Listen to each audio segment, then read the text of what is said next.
एक सफ़र मोटापे तक का।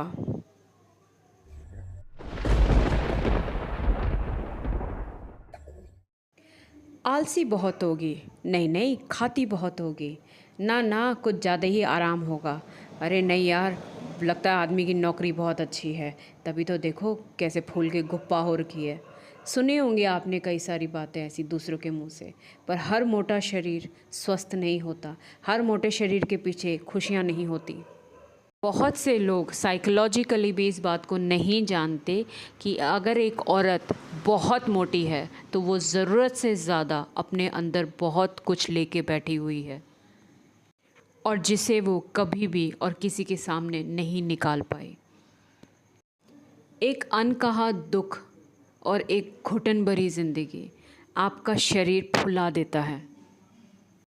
और ऐसा नहीं है दोस्तों कि बहुत बड़ी बड़ी खुशियाँ ना मिलने पर चीज़ें ख़राब हो जाती हैं, शरीर ख़राब हो जाता है।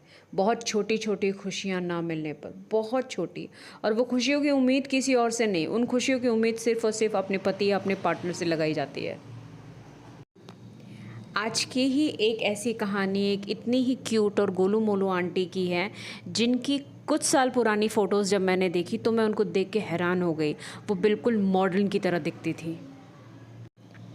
शादी के 13 साल और उम्र सिर्फ 36 और वज़न उम्र से भी 3 गुना ज़्यादा। खुश मिजाज रहने वाली ये आंटी जब नई नई ससुराल गई ना, तो परिवार का और पति का पूरा ख्याल रखा, और उस दौरान वो सिर्फ़ और सिर्फ परिवार के बीच में अपने पति के साथ एक प्यारा सा आई कांटेक्ट और एक स्माइल चाहती थी। नई नई शादी, 1 महीने में चहकती पहकती लड़की, ऐसा लग रहा था जैसे शादी को कई साल हो गए हैं। चेहरा मुरझाने लगा था, पर वो फिर भी खुश थी। उन्हें लगा वक्त रहते सब कुछ ठीक हो जाएगा।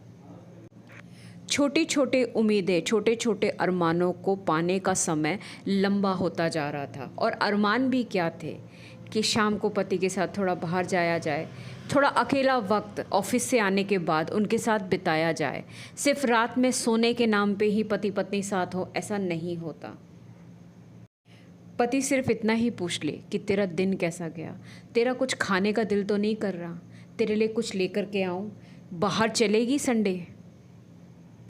शादी के बाद से हर वक्त मैंने एक चीज़ देखी कि जब भी अंकल ऑफिस से आने के बाद अगर सीधा अपने रूम में अपनी पत्नी के पास चले जाते थे, तो 2 सेकंड में कोई ना कोई उन्हें बुला करके बाहर ले जाता था। और सबके खाना खाने के बाद, बड़े बुज़ुर्गों के सोने के बाद ही वो कमरे में एंट्री करते थे। मन की बातें तो करना जैसे मैं भूल ही गई थी। ना मेरी कोई सहेली थी, ना ही किसी तरीके से अब परिवार भी वैसा नहीं रह पाता कि जिससे हम सारी बातें करें। हाँ, औरतों की एक ही इच्छा होती है कि वो अपनी सारी बातें अपने पति से करें, उनके पतियों की सारी बातें वो सुने। उसके लिए सिर्फ थोड़ा सा वक्त चाहिए था। शादी थोड़ी सी पुरानी होती नहीं कि आदमियों की ज़बान में गाली गलौज शुरू हो जाती है। माँ की तबीयत ख़राब हुई, बहन की तबीयत ख़राब हुई, या किसी तरीके के काम में डिले हुआ, सीधा सबके सामने मुंह उठा करके कुछ भी बोल दिया और गालियाँ बक दी। इतने सालों में कई बार मैं बीमार पड़ी, कई तरीके की परेशानियाँ मैंने झेली, पर फिर भी वो सुनने वाले नहीं थे। कई एनिवर्सरीज़, कई बर्थडेज़ चले गए, कई तरीके के अच्छे पल चले गए। कई बार तो ऐसा होता था कि सारा परिवार कहीं शादी में गया हुआ है और हम दोनों अकेले हैं, फिर भी हम दोनों अलग अलग रहते थे। बात ही नहीं होती थी, बात करना जैसे वो चाहते ही नहीं थे। क्या ज़रूरत थी मेरी, सिर्फ इतना ही ना कि मुझसे बात कर लो। अंदर की घुटन के हालात अब ऐसे हो चुके थे कि मैं अपने ही अंदर खुद ही पति और पत्नी बन के मैं बात करती थी। मैं खुद से ही सवाल करती थी और खुद को ही पति बना करके उनके जवाब दिया करती थी, खुद को ही। ऐसे मेरे हालात हो गए थे। जितना वो अपने माता पिता की सेवा में सुख ढूंढते थे, अपने भाई बहनों में प्यार ढूंढते थे, मैं कसम खा के कहती हूँ मुझे भी उनके माता पिता की सेवा में बहुत बहुत सुख मिलता था, पर फिर भी वो मुझसे बात नहीं करते थे। मेरी ज़रूरतों का, मेरी इच्छाओं का जैसे कोई मोल ही नहीं था। सब के सब बेईमानी हो गए थे। मैं दिमाग से थकने लगी थी, ज़्यादा से ज़्यादा सोती थी और बहुत कम खाती थी। कई त्योहार आए और गए। त्योहारों में सबके लिए उपहार आते थे, पर मुझसे पूछा जाता था, कुछ चाहिए होगा तो बता देना, क्योंकि वो जानते थे मैं नहीं बोलती और मैं नहीं बोलती थी। अब मैं बोलना चाहती नहीं थी। अपने अंदर आए हुए इस भयानक बदलाव को, अपनी घुटन को आंटी समझ नहीं पा रहे थे, क्योंकि मानसिक तौर पे उन्हें सपोर्ट करने वाला कोई भी नहीं था। अब वो ज़्यादा से ज़्यादा हंसा करती थी, क्यों पता नहीं। कोई भी घर में आता था तो एक अजीब सी हंसी, बोलती कम थी और किसी की भी कैसी भी बातों पे हंसना शुरू कर देती थी। यहाँ तक कि कभी कभी पति भी अगर उन्हें चार बातें सुना दे या गाली दे दे तो वो हंसती थी। बोलती कुछ नहीं थी, बस हंसती थी और रात में तकिए के अंदर मुंह छुपा करके ज़ोर ज़ोर से रोया करती थी। आवाज़ तो नहीं आती थी, लेकिन तकिया पूरा गीला हो जाता था, पर फिर भी बगल में सोए अंकल को कुछ सुनाई नहीं देता था। बहुत बार ऐसा होता था कि कोई घर पे रिश्तेदार आ गया तो आंटी एक ही बात को बार बार बार बार बार बार कई बार बोलती थी। उन्हें समझ में नहीं आ पाता था कि वो ये बात बोल चुकी हैं। सास के टोकने में, पति के टोकने पे भी वो नहीं रुक पाती थी।